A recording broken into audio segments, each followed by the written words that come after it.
Bem, gente, no nosso vídeo anterior, nós discutimos dois princípios de interpretação da Constituição. Na verdade, dois princípios que são um só. O princípio da força normativa da Constituição. Vimos, na verdade, também no vídeo anterior, um desdobramento desse princípio, um corolário dele, que é o princípio da máxima efetividade, que nada mais é do que o princípio da força normativa da Constituição aplicada aos direitos e garantias fundamentais.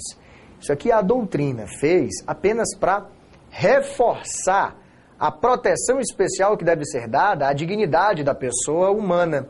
Por isso a gente separa esses dois princípios. É como se a gente dissesse assim, olha, na interpretação das normas constitucionais, você deve dar a cada norma o máximo grau de eficácia, o máximo grau de produção de efeitos jurídicos.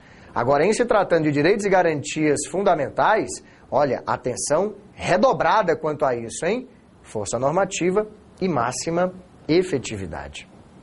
Eu concluí o vídeo anterior dizendo que o princípio da máxima efetividade, no que diz respeito aos direitos e garantias fundamentais, serve geralmente na hora em que a gente precisa harmonizar conflitos entre direitos e garantias fundamentais. E aí comentei com você um outro princípio de interpretação da Constituição, na verdade citei o princípio da harmonização. Pois bem, este vídeo começa discutindo com você exatamente esse princípio. Vamos para o quadro? Dá uma olhada lá. Princípios de interpretação constitucional, agora estamos no chamado princípio da concordância prática, tá certo? Olha lá, hein? Onde você encontrar essa expressão, princípio da concordância prática, saiba que estamos falando da mesma coisa. É o princípio da harmonização. Bom, consiste essencialmente numa recomendação para que o aplicador da Constituição, ele, em se deparando com casos de concorrência entre bens que são constitucionalmente protegidos, adote uma solução que, claro, otimize a realização de todos eles, tomando cuidado para não acarretar a negação de nenhum outro. O que significa, então, harmonizar? Está aqui, ó. Palavra-chave, né? Harmonizar significa compatibilizar. É isso, compatibilizar.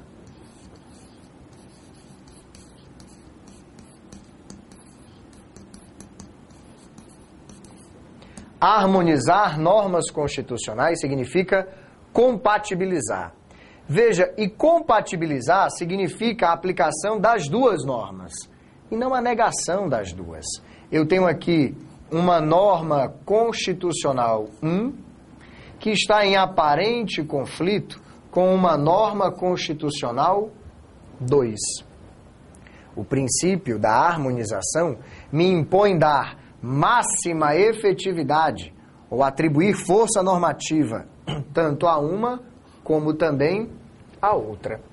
Na aplicação do caso concreto, eu não posso fazer assim, ó, aplico essa e nego de forma absoluta esta outra norma. Eu não posso fazer isso, tá certo?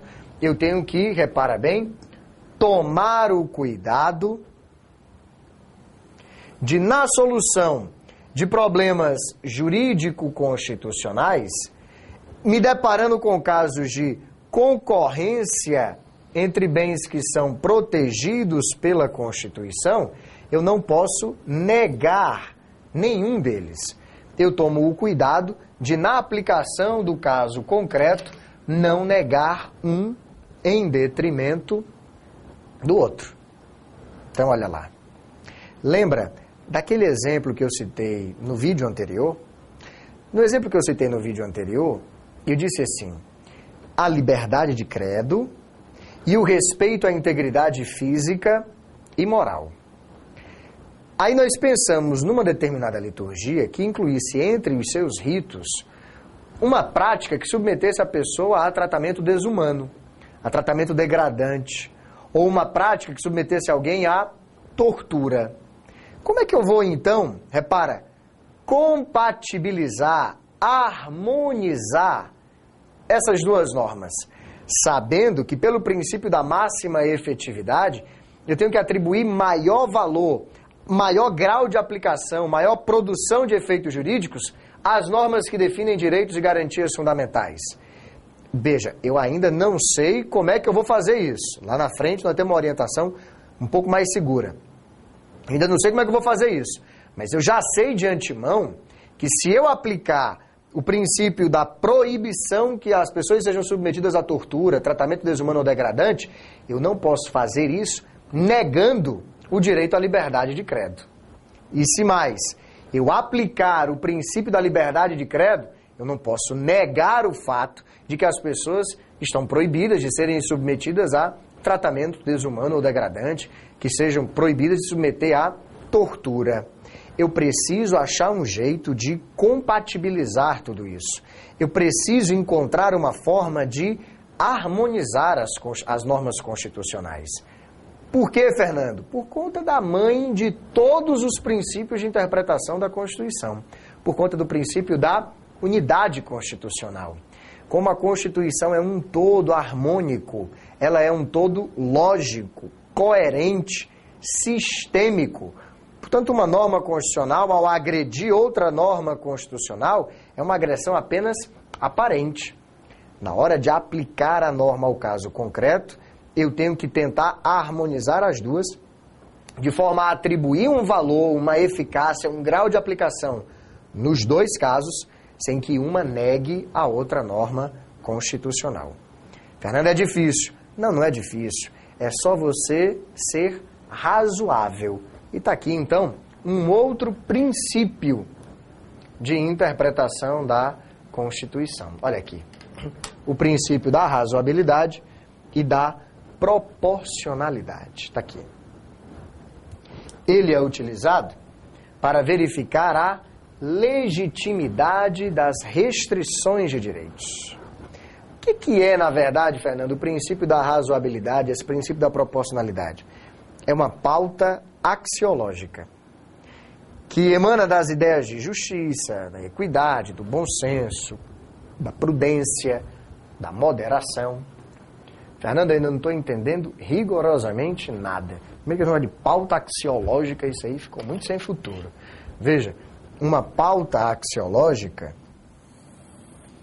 pode ser traduzido aqui como uma lista de valores, né? Uma relação, uma lista.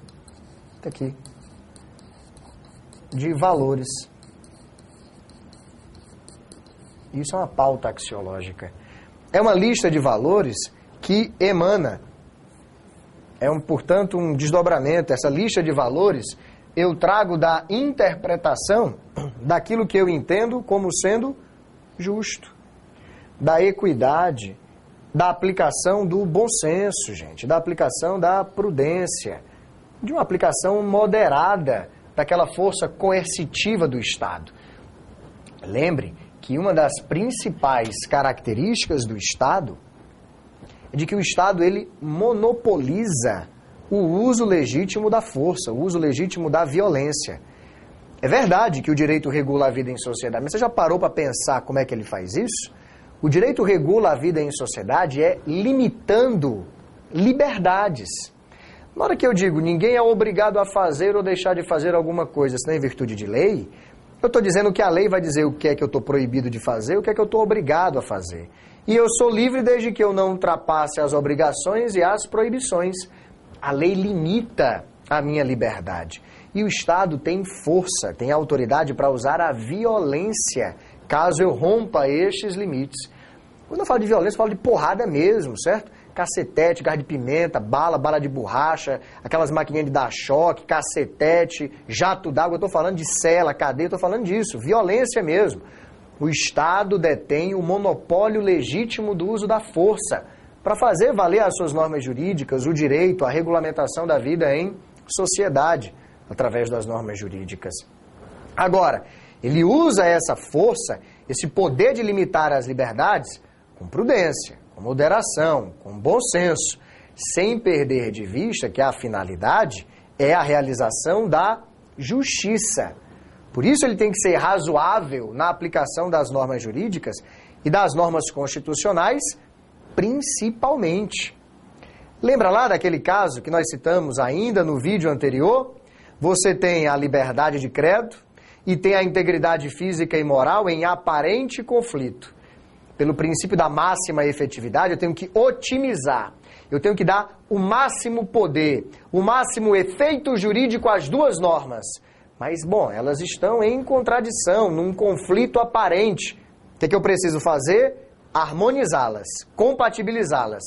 Vou dar resposta ao caso concreto aplicando uma norma sem negar a existência da outra. Como é que eu faço isso? Sendo razoável, tendo bom senso. O que significa isso de ser razoável e de ter bom senso nesse caso? Significa não negar a legitimidade daquela liturgia. As pessoas têm liberdade de acreditar no que quer que queiram, têm liberdade de criar os seus ritos religiosos, de louvor ao Deus que bem entenderem, mas este rito não pode agredir a dignidade da pessoa humana. Repara, estou compatibilizando os dois princípios sendo razoável, tendo bom senso, tendo moderação e prudência. Aí você impede apenas naquela liturgia aqueles ritos que signifiquem tortura, que signifiquem submeter alguém a tratamento desumano ou degradante. Você não vai acabar com aquela religião, você não vai acabar com aquela liturgia. Você vai impedir a prática do rito que significa tortura, do rito que significa submeter alguém a tratamento desumano ou degradante. Olha no quadro mais uma vez para mim, por favor, olha lá. Geralmente, o princípio da proporcionalidade, o princípio da razoabilidade, ele é utilizado para quê? Ele é utilizado para isso, ó, para verificar a legitimidade das restrições de direitos. Eu vou lhe dar um outro exemplo. Todos nós temos liberdade de reunião. A liberdade de reunião aparece na Constituição, lá no artigo 5º, dizendo que as pessoas podem, desde que pacificamente e sem armas, podem se reunir em locais abertos e públicos. Bom, mas aí o que é que eu faço com aquelas pessoas que têm porte legal de armas? Existem determinadas pessoas que podem andar armadas por aí, que têm legitimidade para isso, que têm autorização legal para andar armadas. Quando essas pessoas resolvem exercer a liberdade de reunião, como é que fica? Já que no texto constitucional a liberdade de reunião foi dita pacificamente e sem armas. Como é que eu vou compatibilizar, como é que eu vou harmonizar isso? De novo, sendo razoável. Eu não nego que você tenha porte legal de armas. Você tem, pode andar armado. Agora, para exercer este ato específico de reunião, preza o bom senso, preza a prudência, preza a moderação de que você pratique este ato desarmado. O Supremo decidiu isso depois de vários episódios envolvendo o confronto entre a Polícia Militar e a Polícia Civil. A Polícia Civil, quando faz uma manifestação, podendo ela estar armada, responde à repressão da Polícia Militar também de forma armada. Porque, convenhamos, é muito diferente a polícia militar ser mobilizada para reprimir uma manifestação de professores, de estudantes, de operários que estão desarmados, e a polícia militar ser mobilizada para reprimir uma greve da polícia civil, que está armada. Aí, meu amiguinho, quando um saca a arma de um lado, o outro saca a arma do outro, o tiroteio começa. Bom, como é que o Supremo, de forma prudente, tentou restringir o direito de você portar a arma? Restringiu isso pautado na legitimidade que decorre do bom senso, da prudência, da moderação, de que, exercendo uma reunião em local aberto e público, o ideal é que mesmo todas as pessoas estejam sem armas. Dessa forma, o princípio da proporcionalidade e da razoabilidade servem para que você possa compatibilizar, harmonizar as normas constitucionais. Estamos na reta final, tá certo? No nosso próximo vídeo, a gente discute um outro princípio de interpretação da Constituição. Este, mais relacionado ao funcionamento dos chamados três poderes, executivo, legislativo e judiciário. Até lá, pessoal!